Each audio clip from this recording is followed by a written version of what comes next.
Hello everybody and welcome to another edition of Magic Mics, proudly sponsored by our Patreon supporters and CoolStuffInc.com, where you can find cool stuff in stock every day, and our co-sponsor CardHoarder.com, offering the best inventory prices and delivery of cards for Magic Online. I am Evan Irwin, and we get started each week by saying hello to my two co-hosts, Aaron Campbell. Hello everybody. Ruben Bressler. Oh, hi. Good to be back. Good to see you all. Yes, it's a wonderful, wonderful Wednesday. And we get started here with our trumpet blasts. We don't have one this week, but if you support us at the top level on Patreon, you'll get to have us say whatever you'd like about maybe an upcoming event or a happy birthday or something cool you're doing or a project you're interested in or working on. We also get off with our first pick and giveaway, a $50 gift certificate to CoolStuffInc.com. Could be yours, ! Raffle. You get one entry for being awesome, and you get two entries if you're a subscriber because you're twice as awesome, which we certainly appreciate. Now, that brings us to our first pick of the day. So Wizards, they stepped in it like a lot. Like, it was one thing last week to have a dagger of like, here is the freest money I've ever seen in my life. Everyone sure does like free money, and in we came for free money, and out we came with very little. And a few people got lucky, and the people who got lucky scored crazy huge. And a couple things kind of came to fruition today, which was really weird. Firstly, this is nice, I got my money back today. I actually got my money back, so I gave either PayPal or Hasbro or however you want to see it, Wizards, I gave them a free loan for a week. Here you go, interest free, just take my money. I won't see it until next Wednesday. Who cares? Whatever, there it went. So anyway, I got that money back, which is appreciated. But this morning, there's an email that said, hey, would you officially click here and cancel your pre-order for this thing that you didn't get, because we want to remind you one more time how you didn't get it, first of all. And secondly, would you please kind of totally tell us that you're canceling this? And it was like, why are you at, we're already in the dagger phase. You've already canceled it on me now. I have to go like put the dagger back into the back right there and just spin it around for you. And they were like, they also said in the same email, don't cancel if you haven't got your money back. So I hadn't got my money back, so I didn't cancel. Cut to later in the day. We have ourselves a hot little news story on this Wednesday. Right. Fresh off the presses. Oh, this is fresh. This is quite fresh. Class action lawsuit filed for canceled War of the Spark Mythic Edition orders. By the way, I just want you to know, we are in peak America with this, by the way. We are in actual, we missed out. You're going to have to pay us because we missed out on this thing. Yeah, let's sue over it. Now, this is a real dude in Atlanta, Georgia. Apparently this was verified by the subreddit. This was verified, and you've seen the things Reddit will allow. Apparently, they felt like vetting this one, and it passed. It passed the sniff test. It's a real thing. Now, we'll get to opinions, but this is a real thing where this morning, he notes, Matt Wortherington, he said, this morning my law firm filed a class action lawsuit against Hasbro and Wizards of the Coast on behalf of all U.S. citizens who meet the following criteria. You placed an order for the Mythic Edition. You received a confirmation email from eBay that's my life from a week ago.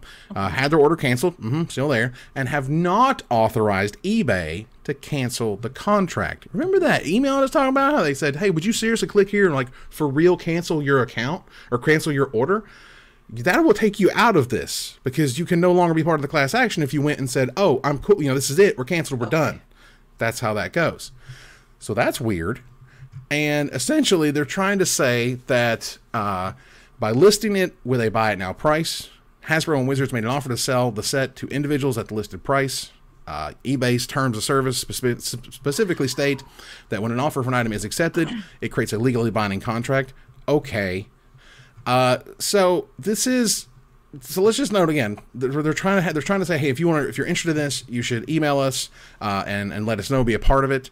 You can go to wernerlaw.com/magic, I believe is the URL that it's been using, WERNER.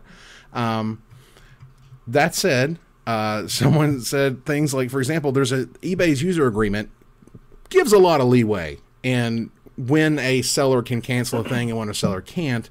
And it's also a little weird if some are noting it feels a little ambulance chasey, where oh yeah, you have a group of people who feel wronged. you have a lawyer who can represent them because they felt wronged about it. Sounds familiar. And does the lawyer reap in all these sick fees, and then everybody else gets like $10? And what were we doing here to start with? Have you been injured in a class action lawsuit? Call the law offices of Tibor and Lumia, 888-729. Like, whatever. It's really bad. Like, when I saw this, I was like, what in the world? Like, have you been, this looked really a lot like, did you suffer, like, do you have mesothelioma from a case that isn't your fault that you got over the past 5 years? You might have legal recourse. Contact us today. And it did feel a little bit, it definitely felt a lot ambulance chasey to me. And I'm not sure that, you know, if there's only one group that's got the legal recourse thing going on, like, don't you think that is opinion based? Like, one is a coincidence, so there's no trend here, right? There's no, I want a second opinion before I join this clown shoes class action lawsuit. On the one hand, you know, I do think it's funny, but on the other hand, I also think it's a little I find it fascinating that people think it can't happen. You know, we do think of Wizards in very monolithic kind of terms. And so to think that people have already sort of dismissed it as if Wizards was somehow untouchable or that they weren't capable of being sued. We've seen many power companies getting sued. And I mean, I think I'm more worried that people think it's not possible, where it's like, you could absolutely sue them. Like, they're this very, you know, if the case had merit, it could very well happen. So right. I don't think this is the case, but I think it's possible. I mean, it's possible this just gets thrown out of court immediately. Sure. And just saying, look, eBay covers their sellers and it didn't happen and it sucks to be you and gone. And who knows, maybe it goes differently. And again, what can normally happen in these cases is that the lawyers make off like bandits and everybody else gets like this weird little pittance. Yeah. I mean, if you think back, there were class action lawsuits for things like when Sony put their malware on their CDs for a while, and I got like, I don't know, $10 in like Zune credit or something stupid. Like that was the payoff everybody got, was some weird Microsoft thing that they did. The lawyers probably did quite well. I bet they made off quite well. Yeah. So and that's the bottom line for me, is that the only reason to put this out right now at this time is to capitalize on people's feelings. Right. Right. So yeah, it just seems very predatory. We'll have to wait for more information to be disseminated, because, you know, I think that it's mostly feelings and less facts right now. And Evan, you can speak to this too. I'm sure you're not, you know, particularly happy, but you're also more level-headed than a lot of the folks that are popping off on Twitter on this topic. But from a PR standpoint, this has just been a mess. I mean, it's horrendous. This has been poorly handled from top to bottom. And this is just something that I would expect them to, you know, we say a lot on the show, you know, we don't expect you to be perfect, but we do expect you to try. And one of the ways that you could have come back from this is by having a very stellar cleanup job. And not only was the event itself a disaster, but everything after it has been a disaster as well, where there just have not been any redeeming qualities. There's been no attempt to, like, any sort of damage control. It's just been a ride. I am really interested in the chain of events that led to where we are now, because the person that's dealing with the fallout of the Revenge of the Myth, first of all, shout out to Joe for that title. Well done. Good title, Joe. Yeah. The person that's dealing with what we're talking about right now, the person that everyone, if all of Wizards of the Coast were watching this episode of Magic Mike's in a room together, then they would all be looking at one, maybe two people. They would be looking at one department. This debacle, I don't think, is their fault, right? They were given this problem child and told by Hasbro, hey, y'all are successful while the rest of us aren't this year because we're a toy company right after Toys R Us shut down and things are weird. Make us $3 million. And they said, all right, we'll do what we can. And then they said, also figure out how to deliver the product. And they were like, that's not my job. And they were like, also make sure it goes on without a hitch. And also make sure that everyone that wants one gets one, or at least is placated when they don't get one. And they're like, I can't hold all of these plates at the same time. There's too many plates. Well, then they dropped all the plates, and now we're all like, who's responsible for the plates? Now, I would note that it's not so much that I missed out on a thing. I think the issue was the delivery system. So people were just like, people want things to be expensive and hard to find, and like everyone wants to get a copy of it. It's like, yeah, but there's a middle ground there, and we gotta find it because this just went from bad to worse essentially. And tonight, literally, while I was sleeping and overslept to the pre-show. Oh yeah, we roasted him in that pre-show. Hashtag professional. There was a announcement put up on the Magic the Gathering official Twitter account at Wizards_Magic. They said, given the overwhelming demand for the limited edition War of the Spark Mythic Edition set on eBay, Wizards of the Coast wanted to make sure that buyers with canceled orders came away with something meaningful. For anyone who had their War of the Spark Mythic Edition order canceled on May the 1st, they will be providing an uncut foil sheet of mythic and rare cards from War of the Spark. eBay is sending details via email now, so please check your inboxes. And for all concerns regarding your order, contact eBay customer service. They're deeply disappointed with the issues that affected customers, and thank you for your patience. So, trying my best here not to look a gift horse in the mouth. Just my first reaction to that, essentially, because there's going to be a whole lot of mythic and foil rare uncut sheets that are going to exist. First of all, right? Because wasn't the whole point that these were sort of rare and unique? But if everybody has one. I mean, I guess. Yeah. Like, if everybody's super, no one's super. Yeah. For what it's worth, I think box toppers would have been a pretty cool way to run that back. Sure. Or something, from Modern Horizons or something. I don't know. But I guess that's what we're getting is eBay. I've seen eBay promise $20 in gift certificate stuff, and I've seen Wizards now say that everybody who didn't get one is going to get an uncut sheet of foil rares. So.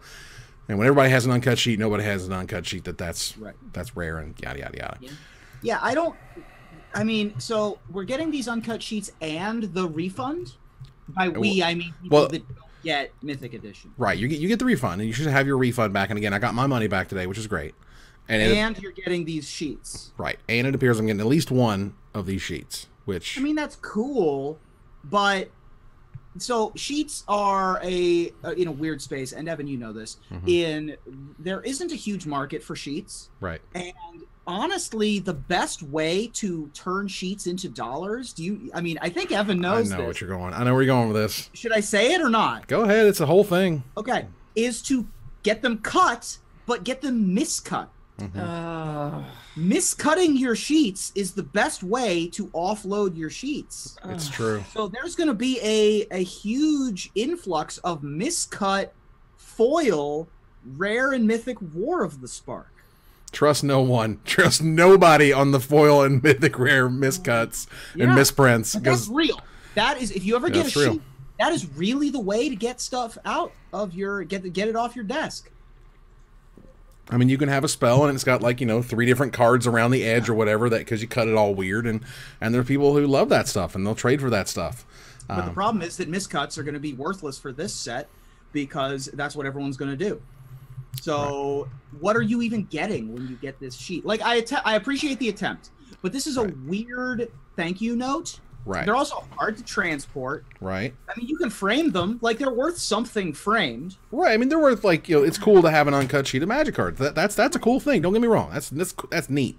So they haven't posted this to Facebook, it looks like. So I found it on Twitter, and apparently the eBay message is in your eBay messages. I understand that, but what you're assuming that you should be dispersing this amongst all of your platforms, right? Oh yeah, they should. And again, this happened 2 hours ago, so they've had time to copy and paste whatever they want wherever they want it to go. Is there anything on Reddit even? Right. Again, we're doing this show live, and the news is as it happens, so we don't have a ton of the information. But this seems to be. I'm just not going to give them cookies for doing the bare minimum. We need to stop doing that. This is not a mom and pop cupcake shop that was featured on, Extreme Home Makeover, and we all bought their cupcakes and their websites crashed. This is Hasbro. This is Wizards of the Coast. We need to be demanding and expecting better. And what I've seen so far is cute, but seriously, even I would know to where is your Facebook post? Where is your Reddit post? Where you know what I'm not going to do it. It does feel really, really bad. I do want to quickly just remember that there's 100 people that work in total at Wizards of the Coast. This is a Hasbro issue, though. And well, Hasbro, right? Hasbro is squeezing $12 million out of Wizards all of a sudden, thanks to these Mythic editions, and now we have a serious problem. It's a lot of money. Like, we talked about this about 6 months ago when Hasbro started. I mean, didn't start, but like started squeezing harder. Right.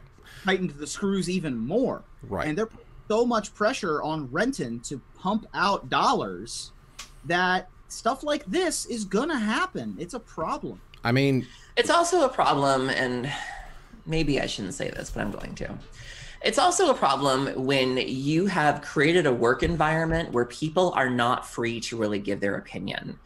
Wizards famously loves yes people. Everybody who works there just kind of stays in their lane. And I'm not being shady by saying this. I love my friends who work for the company dearly, but you just don't see very outspoken people there. And so it doesn't surprise me that something like this is happening and everybody's sitting on their hands and it's like, you say something.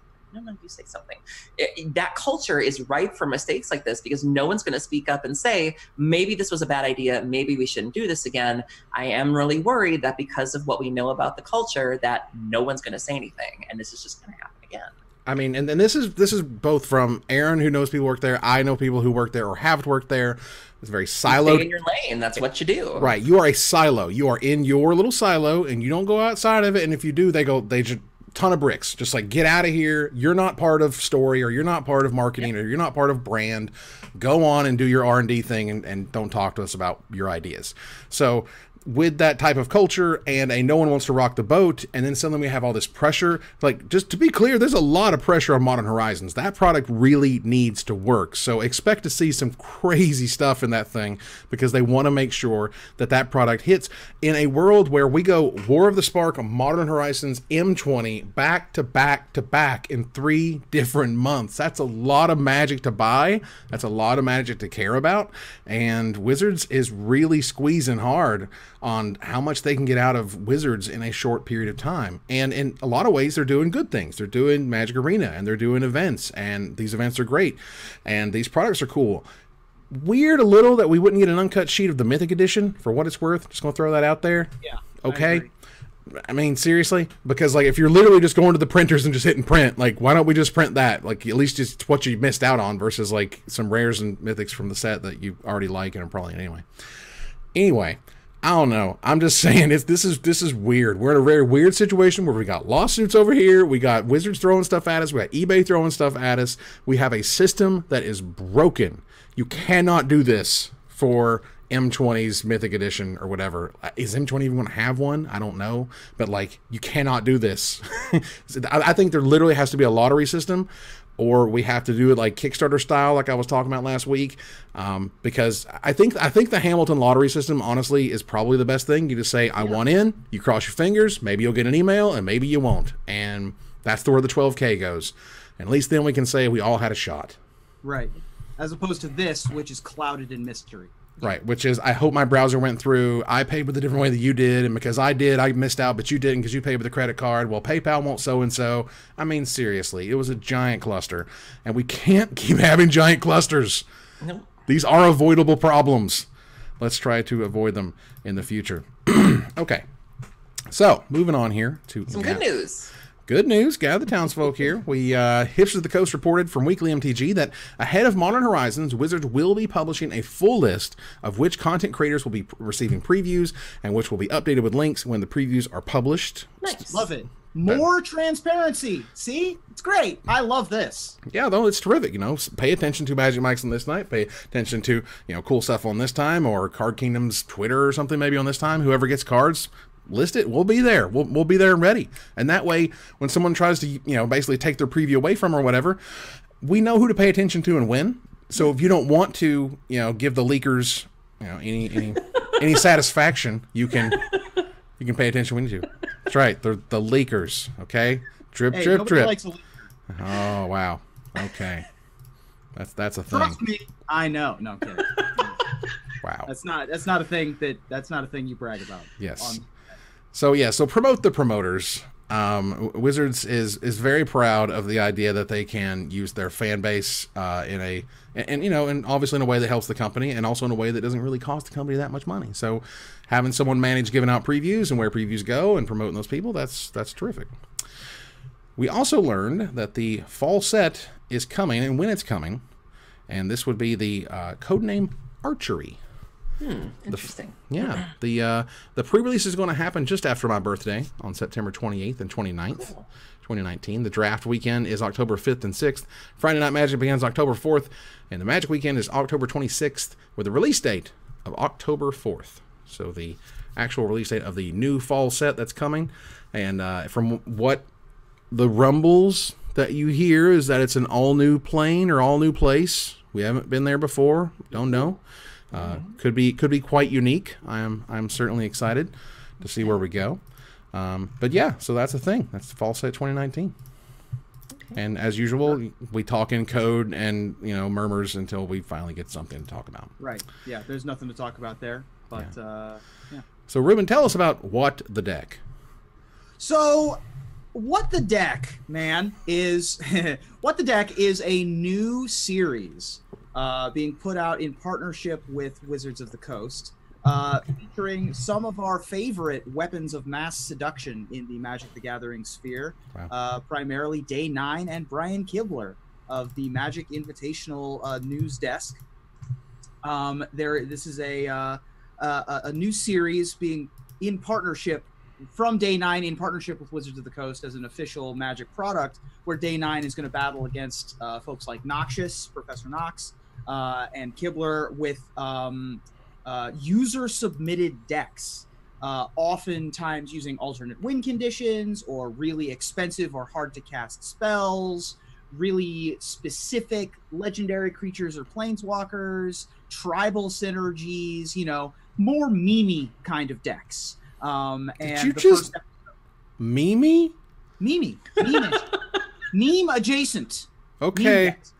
We're making memes here? What's going on? Yeah, you can watch me whip, and then you can watch me meme. So in the first episode, Day 9 is playing a Fabolthop the Lost centric deck, while Kibler is, as the Dragon Master would, playing with Niv Mizzet Reborn. And both of those cards, interestingly, have already had some competitive success for both up in some of the Mox Amber Planeswalker kind of decks, and put up a top 32 or a top 64, I think, in a 5-color control deck at the SCG this past weekend. So I don't know if they'll be too similar to those. But yeah, I mean, it's going to be fun to watch, some of the more entertaining and charismatic folks play Magic. I mean, honestly, you could put Day 9 on anything. You could put Kibler on almost anything, and people would watch it. And so you bring them together, and you have them playing on Magic Arena, and it's going to be a good Twitch series. What in the world is going on with Geek and Sundry? Because remember, there were Spell Slingers, right? Spell Slingers was from Geek and Sundry, and it featured Day 9 and a bunch of personalities. And it seems, if not quite the same, obviously, but at least similar in terms of like its sponsored content that you want to produce for the nerdy audience. And I see here that Critical Role left Geek and Sundry earlier this year, right? What in the hell is going on with the International Tabletop Day, by the way? Weren't there issues with like them trying to offer like a paid service and it not going over well? So let me give you my breakdown, because I watch a lot of Geek and Sundry content. Oh, okay. Here's what's happened. Geek and Sundry and Nerdist and Amy Poehler's Smart Girls were all purchased a couple of years ago by Legendary Digital Networks, a subsidiary of Legendary Films, LDN. LDN then created Project Alpha, which was a subscription service to watch Nerdist content and exclusive content like that, and partnered in that with things like Critical Role and lots of the Geek and Sundry content. There has been lots of shifts in what they are doing. In March, Alpha folded and is no longer a subscription service that is available. Mm-hmm. There is lots of upheaval within the company. I also know that Nerdist Studios is moving studios and locations, and so there's just a lot of turbulence happening right now with the company. So I don't know how that pertains specifically to Spellslingers or how that pertains specifically to Magic the Gathering content in general. Right. But I do know that there is a lot of upheaval over there, and so I'm not terribly surprised to see Day 9, take a break from Spellslingers, maybe, and maybe they're not. Maybe they're still filming. Like, we don't know until they announce it. So, I do know that the bulk of the central folks who are there now are remaining there, but they did get rid of their creative. Didn't get rid of, but they downsized. They got rid of a lot of their creative team, and a lot of their creative focus shifted. This is a similar upheaval to what happened maybe 4 years ago when Will Wheaton and Felicia Day left the first time. Right. And the original group of folks at Geek and Sundry shifted to the next generation. This will be a third kind of generation for them. So they've never really been big on Magic anyway. Spellslingers was like a big thing for them, and so would be surprised if it were gone for good, but we don't know. I mean, essentially, you have International Tabletop Day, which was kind of like their big, flagship type program. Apparently, that's happening on June 1st. That's about, 3 or so weeks from now. No idea what the promo stuff is. Retailers were never asked if they wanted to get into the promo stuff this year. As far as I know, publishers weren't asked if they wanted to get involved with International Tabletop Day. Notify you by? Months ago. Yeah.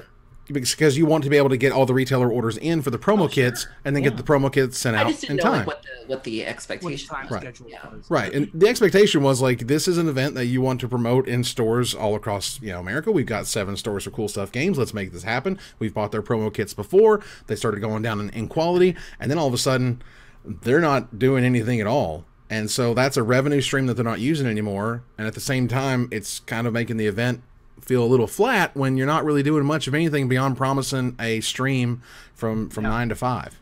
Interesting. Yeah. So. Yeah, I'm not big on knowing what is involved with International Tabletop Day. I can do more research into that though, because I have some friends who are involved in that, and so I can get back to you. But unfortunately, I got nothing for the live show. Yeah, and obviously that's a little bit of splash damage, but at the same time, I do think it affects the shows that are made for Magic the Gathering, and as a result, I think that's a departure, essentially, from Geek and Sundry, which makes me concerned about Geek and Sundry, as it were. So there was a 16-year-old Brazilian boy who won a MCQ on MTGO. He's going to Barcelona. Yeah, that's awesome. 16. I love these stories. We had the young man, I think he was 12, who wrote the tournament report at Channel Fireball. Obviously Dana Fisher's been doing her things. I live for stories like this. And I've said it before, I love the Portuguese Magic community. I've had so much fun, and it's been such a pleasure getting to know them when I was working with Card Hoarder, and just even getting to know people on Twitter and social media. They are so passionate about their community. And it was just such a joy to not only see this, but to see the reactions, to see all of the replies. 16. I mean, what were you doing at 16? And there was a kid at Niagara Falls. Kendra brought a really good point. There was a young man who went at MCQ. The kids really are all right. It's going to be fine. Yeah. As someone who, my competitive days were when I was 14, 15, 16. Those were my heydays. I have gotten worse at Magic since I learned it. You're not wrong though. That's definitely something. Yeah. I definitely have feelings of I like to say that I didn't really start playing the game until I came back for Innistrad. I started playing around Fallen Empires and Ice Age, but I didn't know what the cards did. I wish I would have been in 4th and 5th grade and knew what tournaments were and knew what Planeswalker points and buys were in the junior series. I do wonder what my Magic life would look like had I started out from the jump and not tried to come in as a 25, 30-year-old person. And what years did I miss, and what lessons could I have learned? Maybe I would be a better sport. You have to wonder what you could have been like if you had really just spent your childhood doing this. People who are on the earlier end of things tend to be well-rounded folks growing up. I know that folks like Ari Lax and Gavin Verhey were also wonder kids early in the junior super series and their early lives. It's not everybody. Obviously I'm a mess, and I was a competitive Magic when I was 15. A ne'er-do-well, if you will. Yeah, of course. A little bit of a vagabond. Listen, you have a job now, and you have dental insurance. That is Look, I got no excuse, right? I was born with all the advantages and took none of them. So, you know, I'm the picture of a failed white man. But he was born on third, and he was like, you know what? Triple's pretty good. Triple's all right. We're just gonna hang out right here. Triple's fine. I'm not gonna make any more advances. But I'm not complaining about it. I'm totally cool. So, in any case, enough self-deprecation. The point is that I think this is great, and I like that the game, even though it has evolved to this point, and the Grand Prix circuit's very intimidating, especially even for parents. Look, when I started playing Magic, I didn't hit my growth spurt till late in high school. I looked like I was younger than I was, and so my mom would take me to these tournaments and would sit in, off to, 30 yards away and do some reading or do some knitting or whatever to make sure I didn't get kidnapped, right? This is the environment I grew up in. Wow. And so for the kids to have this sort of familial support and the friend circles, it speaks to the environment and the upbringing that these kids are able to have. The parents really are the unsung heroes. You have, Jen Kiefer with the Kiefer kids. You have Elizabeth Burton. I think her name is Brandon Burton's mom. The parents who, like you said, take them to the events, sit with them, for hours on end, make sure they get hotels, make sure they have accommodations, make sure that they're fed. I love seeing the parents at the events just doing the thing, because my dad wouldn't even hold my mail for me when I went on vacation, much less like sit in a GP for 9 hours and watch me play cards. Like, God bless him. Right. It's Evan, I don't know if your kids are going to get involved in Magic, but they're going to get involved in like competitive volleyball or cheerleading. Oh yeah, or playing a musical instrument because there you go. Last year I was going to go see the Last Jedi with the company, because Cool Stuff does a thing where they take the whole company to the new Star Wars movie. Oh, yeah, you couldn't go. And I couldn't go because my daughter had a concert thing, and it's like, that's the choice you got to make, because I love my kids. So the movie will wait, and it did. So my parents had lots of soccer games and Magic tournaments and really bad high school productions and some good high school productions. We actually had a pretty good high school theater department, but we had a lot of that, Well, the final shout out here is to MTG Young Mage, who says he'll tell you what he was doing in 16 and 3 years. Yeah, that's great. God bless you, sir. Shots fired. Love him. Oh my gosh. We're going to move here to some desperate Ravings. And in them, oh my goodness, we have a small, kind of just a tiny little smidge of hope that Pauper can be saved. Right now, Pauper has been held hostage by Gush and Palace Sentinels. Those are your two decks, ladies and gentlemen. You can play one or the other. Would you like to play Delver with Gush, or would you like to play the control deck with Palace Sentinels? Okay, there's not enough shaking up the format.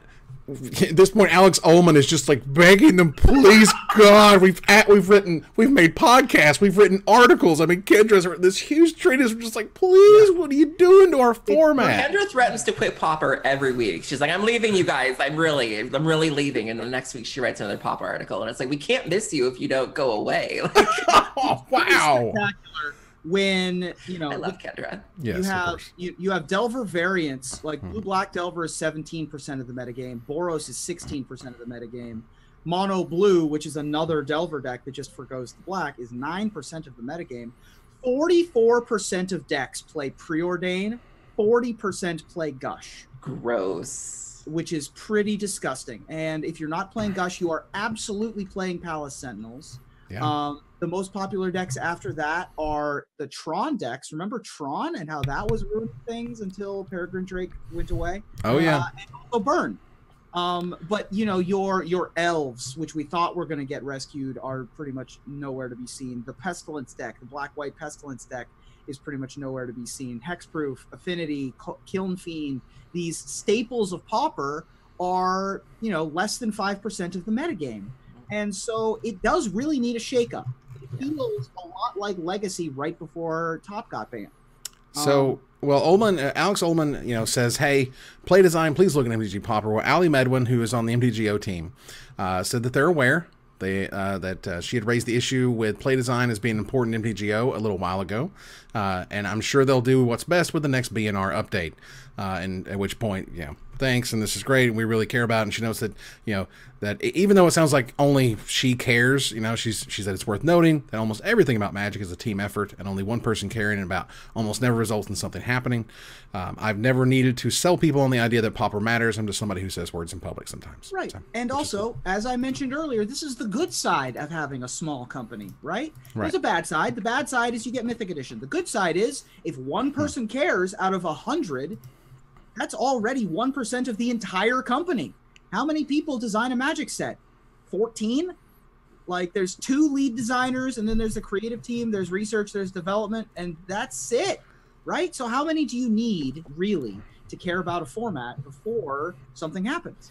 I do want to leap ahead here. I know it was a little bit later, but it's a great segue. Speaking of formats being shaken up, Vintage, War of the Spark has had an amazing impact on Vintage. It's basically Narset versus Karn. Yeah. I mean, Karn just won the Vintage Challenge on Saturday from a couple days ago. Narset won the Vintage Challenge the week before. I mean, you're just seeing like these amazing decks come out of Vintage right now. And the Karn deck that's going around is like Karn Drazi. It's not even like Shops as we know it, and it's not really Stacks as we know it. So, you know, while Pauper might be incredibly stale, Vintage is great right now. You're seeing so many new cards. People are still trying to find ways to break Bolas's Citadel. I'm having a lot of fun playing Vintage right now, and it's just so great to see cards just shoot all the way to the top of the food chain of like Standard, Modern, Legacy, Vintage, because you got to be really powerful to get that far ahead, and I think it's great. That's incredible. I mean, and the fact that Wizards is now slowly but surely able to make the most powerful, includes everything in the game, make that about Planeswalkers as well, is impressive. Yeah. You know, yeah, that's it's been a treat. Yeah. Terrifying, but still a treat. Terrifying, because the big combo is Karn the Great Creator gets Mycosynth Lattice, which turns all they call a bacon, lettuce, and tomato. So you got your BL. Give it up. That is sweet. I'll give you a B-. All right, it's very good. But Mycosynth Lattice turns everything into artifacts, and as your opponents can't use the activated abilities of artifacts, that's a problem. So it's brilliant. Yeah, it's pretty brilliant. Also caused Mycosynth Lattice to explode in price. Did you say Mycosynth? Yeah, it's Mycosynth. Mycosynth? Oh, I'm sorry. Well, I don't know. I mispronounced something. Whoa. Mycosynth Lattice. Mycosynth. Help me, help you. All right, look, speaking of Southern, you know, we got a saying down here. When you find yourself in a hole, stop digging. Oh. That's a good one. I love that saying. Because there's doubling and then there's doubling down. And we are doubling down right now. CY Games and Yuuya are like, there's just no way in this world that even though you are dead to rights, any other player would be walked out of the building, not even questioned, get this guy a suspension for whatever months. You being on the world's biggest stage for Magic, caught with marked cards, and suddenly now we pivot to here's some pictures of the deck being oriented in a way where Yuuya isn't supposed to see the marks.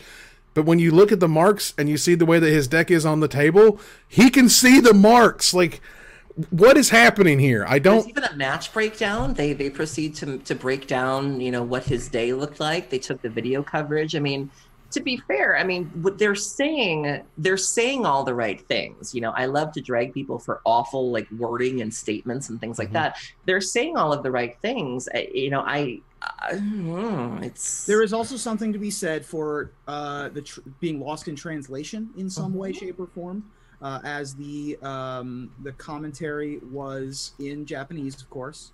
So it feels less like a doubling down to me, rather than a standing by your man. Yeah, I can see it that way, which I can respect, right? Like, you know, all of these situations, whether it's Yuuya, whether it's Rei Sato, whether it's anyone who has the amount of clout and provenance that Yuuya has, regardless of how damning the evidence is, and the evidence is damning, but regardless of how damning the evidence is, you know, I can respect the standing next to your representative that Psy Games has for Yuuya and vice versa. I can respect that. However, there comes a time when you have to fish or cut bait to borrow another local colloquialism. And you know, we're getting to the point where the rod's about to be broken. So let's figure that out quick. I'll wait until there's official word from Wizards of the Coast. Right, but right now it's a lot of words signifying nothing until we hear words from the DCI. I mean, it's just difficult because in the past it would be easy to, if we had the picture of the cards and the statement was bad, it would be a no-brainer. It would be the chocolate with the peanut butter, bam. But it's like they're like you said, they are standing by him. He's saying all the right things. The tone is there. Like it's even making me kind of be like, I don't know. Like, I mean, no one wants this to be true. Let's be clear. Right. No one wants this to be true. Not a single person is rooting for this to happen. Right. No one was like, oh, we got Yuuya this time. No, man. Yuuya's been awesome. And Yuuya's played awesome. It's not like he's a bad player who just gets lucky all the time, which is usually what happens with those people who are savage cheaters. All the pros know it because they're like, that guy's not that good. And I've never heard literally any of that from any pro ever about Yuuya. So you have that, right? And then you have what happens if you get caught cheating while you're in the MPL. Don't know, can't say. We're over here doubling down, standing behind the people, whatever. And so there's that aspect of it. And then where do we go from here at this point? And don't start that whole freaking.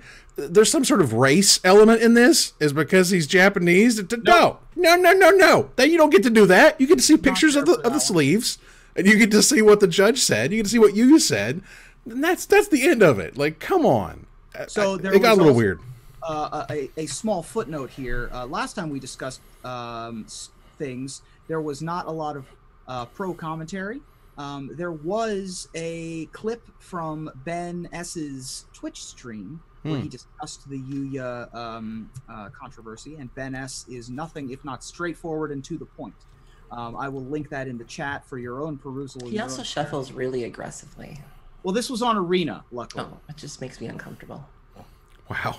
Well, did you actually watch the clip? Can you give me a brief summary of what he said? So the bottom line here, first of all, it is a lot of Ben S kind of not double speak, but you know how Ben S talks. A little rambly. I really don't, but okay. It's a little rambly. Essentially, it's his breakdown of events. I don't want to put words in Ben S's mouth. Fair enough. I was we're not asking you to. We're asking you to tell us the words that he said. Or just like, what's the general feeling here? Is it? Listen, if we need a translator or an interpreter to get what Ben Stark said, I'm really not interested. I'm actually trying to re-listen to it to jog my memory, and it's not playing audio for me right now. Cool. Let's move on. All right, it's fine. The point is, I don't really understand why that happened. Why you would want to go back and say, look at that wound. Let's tear it right open one more time. And at the same time, weird conspiracy theories, and then finally, man, that you can't look at those sleeves and not go, seriously, that stuff is marked, y'all. Like, it's seriously bad. And there's no way. I mean, I don't know. I'm not a judge. I don't work behind the scenes. There's no logical way that someone could have done that. Like, I mean, we're talking about, like, you know, mustache twirling villains at that point. Like, you're a super villain in a Disney movie at that point of like, I'll get Yuuya this time. You know, like, seriously. Ugh. Okay, so that said, let's move on here to something a little bit more positive, which is Modern Horizons, which, again, starting to look a little nutty. People are starting to get some rumblies. Some preview cards are slowly making their way out, and I'm excited. Someone noted and asked to Mark Rosewater, they said, hey, is the second Planeswalker in Modern Horizons? Because they announced there's only two. There's Sarah, that we've seen, and there's another one. And they say, is it another one who has never had a card like Sarah? And he answers that it's a new character. So we're going to get... You know what this reminds me of? Do you remember when The Dark Knight Rises came out? And there was speculation that Marion Cotillard was going to be Talia al Ghul. And they were like, no. It's a new character. And it's like, yeah, she was Miranda Tate, which technically was a new character, but Miranda Tate was Talia in disguise. So it was still Talia. Like, I feel like they're kind of baiting us with that of like, it's a new character, where it's probably a character that's been around that hasn't had a card, or like, I don't buy it. I think it's going to be a familiar thing. Particularly with the fact that they made Sarah. Like, how are you going to have a quote-unquote brand new character when your other counterpoint is Sarah? So my going theory is that it's Raven Man, You know, could be Yawgmoth, someone big like that. Someone big. I mean, again, we have the whole Vorthos crazy. Why did they call Ugin the ineffable of all the terms that you could have used? Moving into Modern Horizons. I don't know. Like, preview season starts soon. I think does it not start like next week, or is it the week after? I'm not sure if they've announced it. But either way, that's a thing that's happening. And so we'll see where it goes. There was a thread put up about the peak viewership of Mythic Championship 2. Viewership was pretty bad. Like it was like 25K peak viewers, and that's rough. Yeah. Real bad. And we predicted this because everyone was at the pre-release. Everyone's at the pre-release. Well, there was pre-release weekend. There was the Avengers Endgame. There was the NFL draft, if you care about that. There was a major Hearthstone tournament. And again, you were 6 hours ahead of me. I got up, and we were already in constructed. And I got up, and the friggin' top 8 was over. Oh, you woke up for the Pro Tour, but you didn't wake up for our show. Wow. Good to know. Wow. Yeah. Wow. Shots fired. I mean, it's not like we were Googling car accidents Orlando or anything. It was very out. You know, I don't take a lot of naps. We've talked about this. Okay, not a big nap taker, but I'm hoping for much better viewership in the future. Because it was very strange that Rivals of Ixalan, same format, double the viewership. It is a strange note to take here. This is just a scheduling error, I suppose. I just don't anticipate. Well, first of all, we're never going to have a pre-release Pro Tour again. Like, we tried it. Oof. We had one for Visions. We waited 25 years. Visions. Tried it again, and it did not. It was not like. What were the upsides of it? Were there upsides? No. Was it more fun? Was it more interactive? Was it more interesting? Well, the whole, like, you know, we're all about that London Mulligan life, and then not showing anyone taking mulligans. That was a thing. And then the whole, you give each other the deck list, and Ali Antrazi was tweeting about this, I think earlier today or yesterday, where he was saying, like, that you're just killing brews. You're just making people not do anything cool or neat or interesting. No more fun-ofs. Right. Yeah. Because you're going to know, well, oh, you're running 0 of so-and-so card, never want to play around that. Later. Yeah. So it's just kind of annoying. The Japanese alternate art Planeswalkers are just like the hotness. Like, they are crazy sweet. They are super expensive. And the cool stuff, we've been auctioning off Japanese booster boxes. You know, plug. We'll be cool stuff. We'll be doing that tomorrow and the next day, 2 English and 2 Japanese on both days. And we did pull a mono Lily last Friday. That was really awesome. Yep. And but we did not pull a foil one, but somebody did, and they listed it on eBay, and it sold for $1,100 for one. For one. Wow. One. That's what you get. One foil. That's $1,100. Now, do note that when we get to M20, there's going to be the new promo packs that they have at stores. They're going to give them out for events, you know, whether it's Friday Night Magic or events that the store comes up with. However the store wants to use them is however the store is going to give them out. But first of all, they can be an all foil pack. And lastly, the fourth slot has a 25% chance of being one of these alternate art Planeswalkers. So if you get an all foil pack, you have, again, a 1 out of 4 shot of getting a lot of money, because these are going to be crazy awesome. $1,100 is, I agree that it is probably a going market price right now if someone is willing to pay it. Similar to the first weekend that the GP Lightning Bolt promos were out, they were like $50 a piece. Right. They aren't that anymore because there are more of them now, and so when the promo packs come out, the price is going to go down to a reasonable number. Right. If I opened one, I would sell it immediately. Yes. Never going to be more expensive than it is right now. Right. And get rid of it immediately because it's never going to reach $1,100 again. But it is a notable thing to have, you know, it's a card you can open in a pack, legal and standard, that they're making packs of right now. It is an $1,100 Magic card. Non-foils are like $170. Oh yeah, non-foils are $170, $200 easily, and it's clearly this promotion won. Like, this is a great promotion. Everybody wants Japanese packs. We're going to see if they're going to make more Japanese product. I don't know. So these promo packs that are getting sent out to the local game stores, what are they being used for again? However the store wants them to. Wizards stepped back and said, you know, you don't have to necessarily give out F&M foils or whatever just to F&M. We're giving you this thing that has these really cool promos in it. Give it away at your F&M. Figure out how you want to do that. We're going to give you non-foil and foil versions, all foil versions of these promo packs, and it's going to be clearly marked outside which one they are. And go nuts.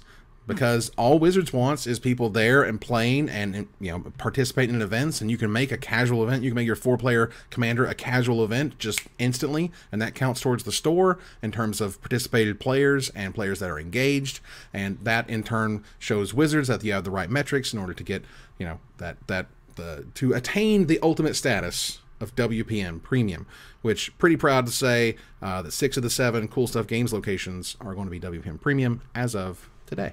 So that's pretty cool.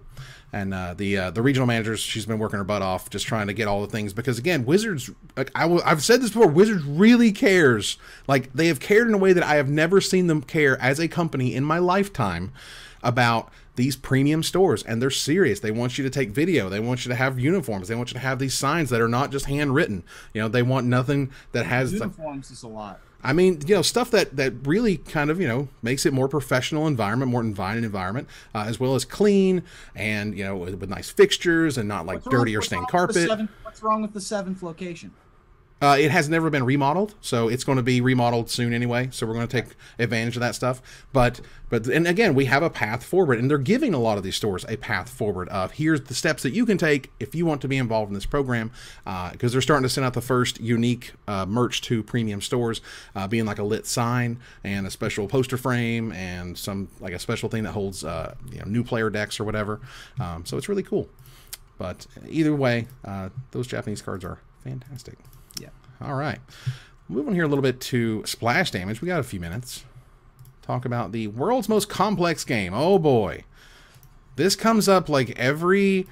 We haven't spoken to this, I don't believe, but not a while. This comes up. On the show, I'm not sure. Right. Yeah. This comes up every once in a while of someone tried to run an algorithm and they found out that Magic's hard and there's lots of decisions, and so it's the most complex game. We're all done here.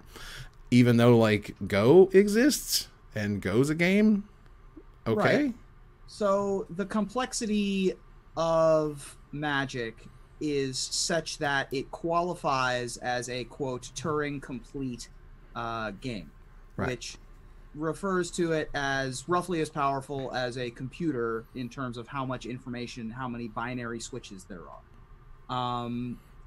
There is no way to construct a program to have a 100% complete winning strategy of Magic the Gathering, which is super cool.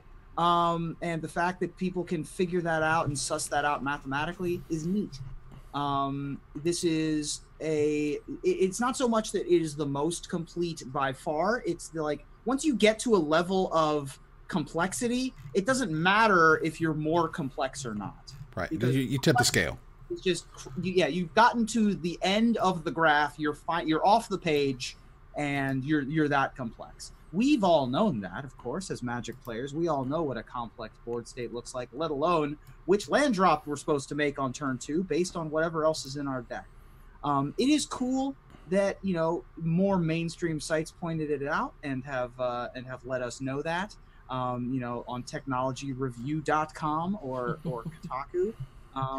But yeah, it is a little bit of rehashed content, I think, at this point. We've heard it before. Yeah, I mean, I've seen many articles like this, whereas boy, Magic's hard, isn't it? And it's like, well, yeah, that's what makes it kind of awesome. And someone mentioned here in the comments, they said, don't tell this to any Hearthstone players. And at which point someone responded, which I think was a good point, of there isn't a big rivalry between Hearthstone and Magic players, for what it's worth. I've never noticed. Players, no. Right. I mean, even sort of antagonistic, or the communities are against each other. They have something's wrong. Whereas no, it's just well, you can go play that for a while, but now we have Arena, so you don't have to play a digital, this other digital card game. You can play actual Magic, which is great. So anyway, that was fun and neat. A U.S. senator introduced a ban on loot boxes, and that's fascinating, honestly. This is Josh Hawley, a Republican from Missouri, it appears, a bill that would ban loot boxes and pay-to-win microtransactions in, quote, games played by minors. And this is, begun the loot box wars have, because this is a thing that's already been happening over in Europe and even here.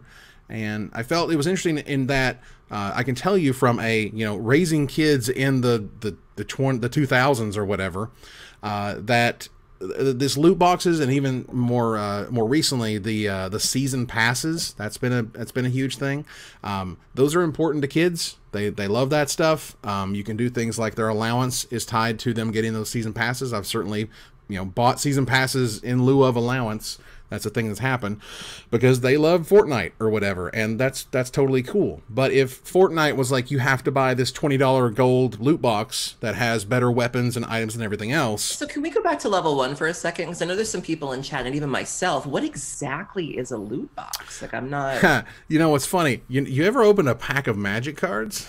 Yeah. You ever heard somebody say that they make $1,100 cards in packs right now? Magic cards were kind of the original loot box. And I'll be honest, this probably scares the hell out of Wizards of the Coast. Because it's acknowledging that random contents that impact gameplay can be a problem if you're trying to charge for the opportunity. But just to kind of bring it back to like the original, like, let's leave Magic out of this. So like, is this, how does it work? Like, so you just get a box of stuff, yeah, and like it can make your game better, or so it depends on the game. Wow, I can buy like specific things, or I can be like, I want this pet, I want this mount. You're saying it's random? Right. It's random, but essentially it depends on the game. But let's say there were weapon upgrades that you can only get from a certain tier. You have to buy like a $5 or $10 or whatever loot box. You'll never be able to upgrade your weapon unless you open one of those expensive loot boxes. But you also can't choose what's in the box, so you might get crap. Correct. Right. You might have to open multiples to get what you're looking for. Can you trade it? No. Oh no. These are all one per account. They stay with you. It's bad. And like in some of the games get really bad. And so if there is there a possibility that something in the box could be like the best weapon in the game? So like you have to have it? Yeah. Like if you want to be competitive like that. So kind of like box toppers, like Nexus of Fate thing, where like you had to have a Nexus of Fate, like not exactly, okay. Because you were guaranteed a Nexus of Fate if you got to buy a box, if you bought the box early, right? But these loot boxes, there's never any guarantee with the worst of them, and even the best of them. I wouldn't want a system where, hey, I bought your game, but I have to spend another $20 to like get the rest of it. Essentially, okay. So nothing you can get from there is something you have to have, right? But if not to play the game, but if you want the best thing. There are egregious examples of this. Candy Crush has a pretty egregious $150 bundle that you can get. What? Oh yeah. To get the best crushing candy thing. I don't know I don't know how Candy Crush works. A FIFA game got in trouble recently because the way to unlock I think it was like unlocking a Lionel Messi or a Cristiano Ronaldo something required you to purchase a loot box in-game purchase. Right. And so those are digital loot boxes, which this is really pertaining to.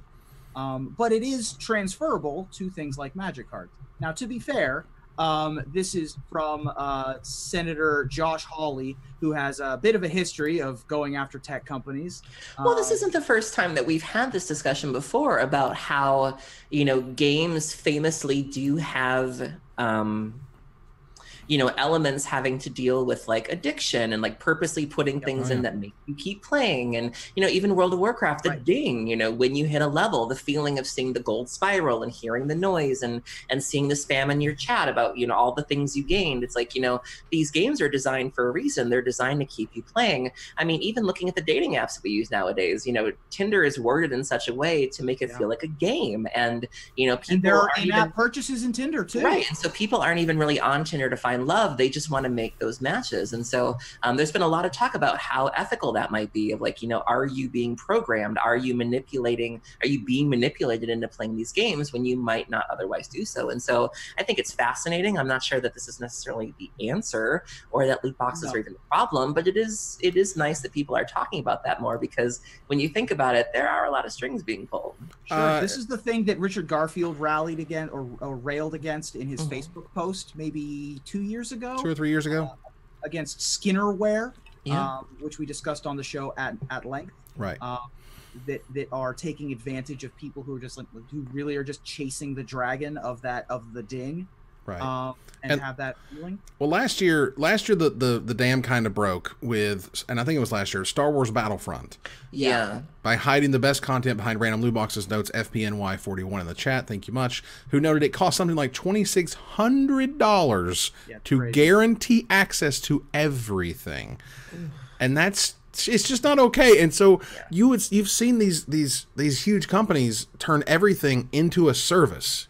You can't just make a video game and it's a great video game and we can move on with our lives. Right. No. It has to be, you have to continuously buy season passes. You have to continuously buy these loot boxes, all these content updates that you have to pay for over time. And it can't just be a game. No, it has to be a living, like, money machine always. Which I think is, again, segueing into our next topic. You know, we're seeing a lot of these stories coming out about the incredible pressure these studios are under to deliver a product. Mortal Kombat 11 just recently came out, and there was another sort of expose about that, about the way that the employees are being treated. They were forced to work these sort of unrealistic hours. The new Sonic movie, you know, they posted the first couple of images of that. Twitter dragged them for how silly it looked. And they were like, okay, we'll go back to the drawing board. And on the one hand, people were, you know, kind of excited that their feedback had been listened to. But then there was the other thought of, you're going to make all those poor bastards work even harder.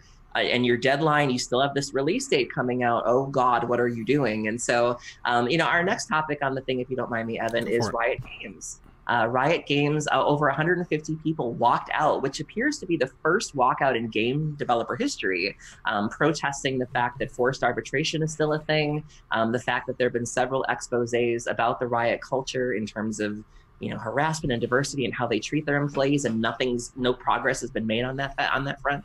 And so 150 people walked out to protest, and there'd never been anything like that before. And there's been a lot of talk about gaming companies unionizing, and this idea that people are joining these companies for this dream, and the dream often turns out to be a nightmare. They're not paid enough.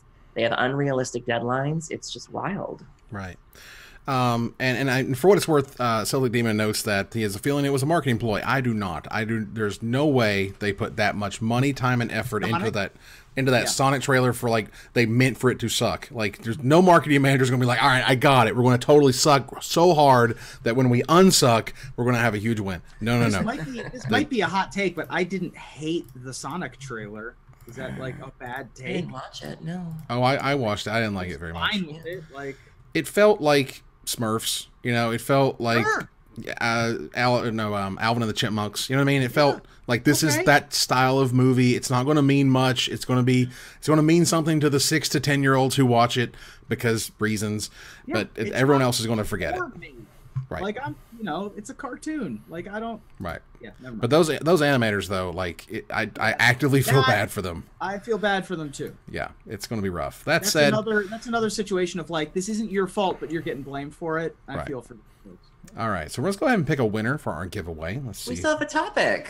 We still, well, yeah, but we've run out of time here. We've run out of time for the giveaway. I really wanted to talk about. Okay, go ahead, go for it. Okay, so the last thing I wanted to touch on, which I thought was a really interesting discussion that happened in the community, was the issue of audibling and whether or not you should be held accountable for the decks that you tell people to play, which I feel like has been sort of like the dirty little secret of Magic content, that people write all the time about decks that they're not actually playing. I fell into that trap a while ago when I first started playing Magic. I was the girl that would buy every deck because somebody would tell me it was a good deck, and then come to find out the deck wasn't very good. So Team Nova appeared to step in it the other day. They wrote an article for hipsters where they basically were saying what they would play this weekend. And Star City also has a column like that as well, where they'll talk about what decks you should play. The problem is that at least 3 other players didn't play them and then played them on camera.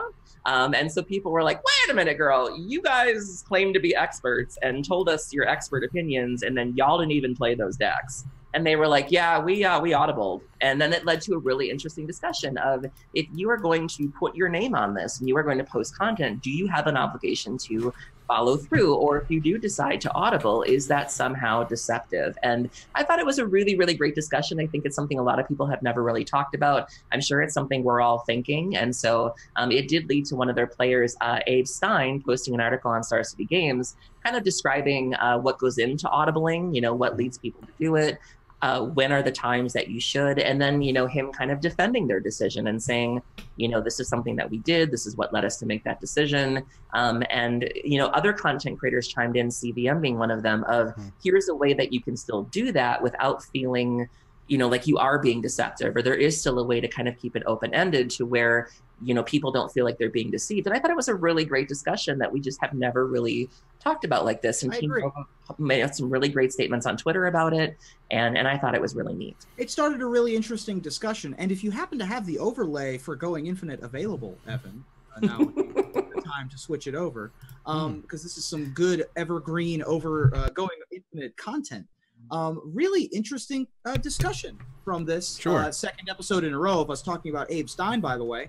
Always worth a read at Star City Games, one of my favorite content creators in the article sphere right now. And this was a really interesting discussion, and I thought a really earnest discussion of what it means. We were talking in the pre-show. I used to be the guy that would come out with stuff like this a decade ago. Of like, this is the deck that I'm going to play in Lorwyn Block Limited or whatever, and my article would come out on Tuesday. There's a whole bunch of time. There's 100 hours before I have to submit a deck list before that weekend. We have most of the week to go before I know what I'm supposed to be submitting for my 75 at the tournament. So on the one hand, I totally get it. But on the other hand, there is a social contract in place, right? Of if this person that I am entrusting, and in some cases am paying for content from places like Star City Games, if they are saying this is what I'm playing and then they don't, is that a breach of trust? Is that a breach of contract in some way? Do they need to have a disclaimer of like, we have the right to alter our deck list before the end of the weekend? I mean, like the people who don't understand this. I mean, I don't know. I'm not sure how many tournaments or tournament Magic you've played, because like, Ruben, you know, did we change your stuff in the car on the ride down the whole time? You'd be building your sideboard, unbuilding your sideboard, talking about it, rebuilding it. Like, I took a photograph when I was at Pro Tour Montreal of Team Star City Games filling out their deck lists the morning of the Pro Tour. They hadn't decided on which cards were in the main deck or the sideboard, or not making it yet. Right. They were filling the deck lists out at the on-camera draft table and didn't stop until the judge came to collect the deck lists. You are constantly shifting and changing. Right. So I get why people feel there's mistrust. And right. I get both sides of this, and and that's why it's a good discussion. Right. And why I appreciate how Abe and Team Nova discussed the issue, and it's been an elephant in a room for a long time, as Aaron said, and so I just thought it was a cool topic to have brought up randomly kind of this week. Sure. Yeah. I did think of one more topic, and I promise it's a good one, and we'll do the raffle. I want to give a shout out to a friend of the show, Jay Wiley, John Wells. He just completed 21 chemotherapy treatments, and he got to ring the gong. So for those of you who don't know, if you are doing any sort of cancer treatment, when you finish your regimen of chemotherapy and you leave the clinic, you get to bang the gong. And as somebody, my mom, I have had 2 women in my family with cancer. They've hit the gong at various points. This meant so much to me to see, and I'm trying not to cry just talking about this, but big shout out to John Wells. We see you, we love you, keep on fighting, and we're very proud of you. Yeah, way to go, man. John is a guy I've worked with a lot. He helps me write the Broken Pact. He and I used to partner for the Arcana Philosophical. We've done a lot of work together. He's also one of the co-hosts of the Eyes on the Mize podcast with Ian Dixon, who's another friend of the show, does some great, excellent work. Go support them as well. From what I understand, he's going to get to know on Monday whether it's all gone, which is super good news, and nothing but love and respect. Yeah, and condolences to Dog Brain V here in the chat. My mom lost her battle with lung cancer last week. We're super sorry to hear about that. Right. Never a good thing. F Cancer, thank you very much. All right, now let's go ahead and pick ourselves a winner as we turn the corner to the finisher. Pick Squirrel_Loot is your winner. Yay! Yay! We were just talking about Squirrel Loot boxes this episode. So much squirrel, so much loot. Oh my goodness. We'll go ahead and get started with our thanks for our subs and our resubs. Sheth DMMD resub for 7 months. Thank you very much. MTG Pack Foils resub for 7 months. The doctor said it was a foil control finisher. Oh boy, 2 more months until it's born. Let's see here. Tesla Prime resub for 9 months. Thank you so much. Okay. Krizzy Zuskiman. Yeah. Is You that, can say the Japanese artist who made the Liliana foil, but you cannot say that. is that right? Well, yeah, it's close enough. That's a long time. Okay. Been a while since I've seen that one, but yeah, we're back. Well, the subnote is, look, Evan, it's produced just like it's spelled. And I'm like, I was like, focusing in, man. One of our first patrons too. I remember back when we were doing the Google Hangouts. He was one of the first. You know, there would be like 2 of us and 2 patrons, and he was one of them. So thank you for still being here. Absolutely. 00 Busy Hands resub for 9 months in a row. Stream, baby, here we go. Heart emoji. The pilot who helped, thank you, who literally in their note says pronounced pilot. Love you guys. I need this. I need this. Guides highly recommend. God. Please resub for 3 months in a row. Thank you so much. That's awesome. Let's see here. Super Nintendo Chalmers 1998 resub for 9 months. Awesome. Chris RD19, a longtime fan, friend of the show, says his resub for 9 months. 9 months? That's about how long I'm going to wait for this Mythic Edition refund. Good stuff. Good stuff. The underscore business resub for 6 months. Blunderbra has subscribed. Welcome to the channel. Thank you so much. Yeah, thank you. Hope you stick around. Blunderbra is me getting dressed in the morning. Just wow. And her cup overflows. Shringar, our last one here, the last minute here. Shringar resub for 3 months. Thanks for the great show, Ruben. Thank you. Thank you. Let's see here. Well, I think we'll do it a little bit of this accent. Oh no, they loved your thing you did earlier. Which was? You did the I think it was it the lawyer voice? Oh, yeah. Do you have I'll do it in this angry lawyer voice. Have you had mesothelioma? Has you or a loved one ever been hurt by House of Shadow? Because they've given us 42 bits. If not, call now. Shame MTG, 69 bits. You'll get a nice payment at the end of that. Thunder Voice, what? Have you been a victim of a drive-by tomahawking to the head? If so, we can get you 100 bits. Dog Brain V, if you or a loved one has ever had an issue with 100 bits, call the law offices of Eternally Tribal. They'll give you 500 bits, and they won't charge you until you win your case. From Sexy Soy, who gives 501 bits. And of course, be sure to call us at 1-888-MTG Pack Foils, 1,000 bits. Call the numbers on your screen now. It's my money, and I want it now. That's right. Oh my God. All right. Well, if there's one thing that Aaron loves, it's viral Twitter memes that lead to 20 tweet long threads that clog up her timeline worse than a Culver's double butter burger with a concrete Let me shake. tell you, I muted every single person who did that last little like survey, every single one. Why do you do this, people? Why do you do this? It's not cool. It's just why. Okay. It's rude. Oh my gosh. That said, so when Punished Cat Dad launched a new campaign asking the burning question, quote, what color do you associate with me? Obviously, we were right on it. So with that in mind, in honor of the patron saint of paints, Aaron's other favorite, Bob Ross, what colors do you associate with your co-hosts, Ruben? Oh, hey there, everybody. Bob Ross here. Evan I see is a nice cadmium yellow. Bright and exciting, and I see his color of his energy is amber.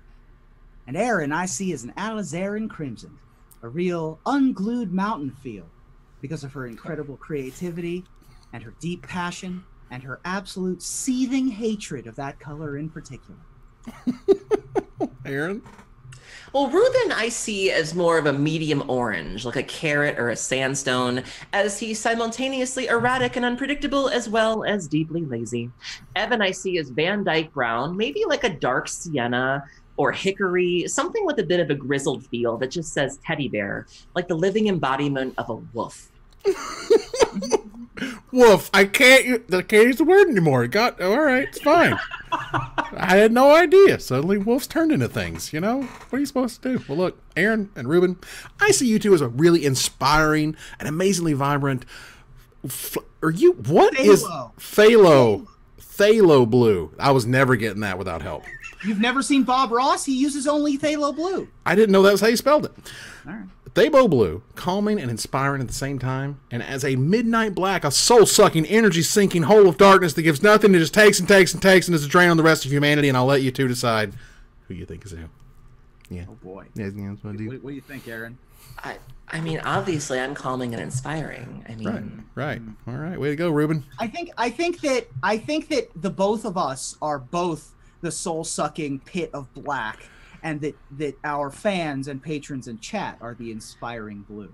Aw, that's a good save. I have signed a couple hissing quagmires in my day, so There you go. All right, we're going to go over here, move to our final slide. That ends another live episode of Magic Mics. Thanks for joining us here to discuss all things Magic. Oops, I got to go back. Thank you, Aaron.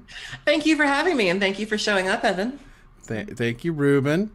Thanks for joining us here on The Joy of Magic. Everybody needs a little friend. Okay, that's creepy. You're veering into like Michael Jackson territory. It's Wow. Yeah, just put the soundtrack to us in the background. Hey there, everyone. Jeez. All right, so we moved. On it. God, I want to thank our sponsor, CoolStuffInc.com, our co-sponsor, CardHoarder.com, my co-hosts, Ruben Bressler and Aaron Campbell. You guys for watching or listening, and hope you support us at patreon.com/magicmics. Please follow, like, tweet, favorite, share, subscribe to everything social that tells people we exist. Catch us online on our Discord, twitch.tv at Magic Mics, on Twitter at Magic Mics Cast, our Magic Mics subreddit, and like the Magic Mics page on Facebook. Talk to us privately at magicmicspodcast@gmail.com. Follow the audio-only podcast at magicmicspodcast.libsyn.com, or find us on iTunes or Spotify, or join us here next week. Same time, same place, for another award-winning episode Oh my God. of Magic Mics. Good night, everybody. It's award-winning, Ruben. Yeah, I got it. Don't let it go to you your ain't winning awards for getting up on time, that's for sure. Wow.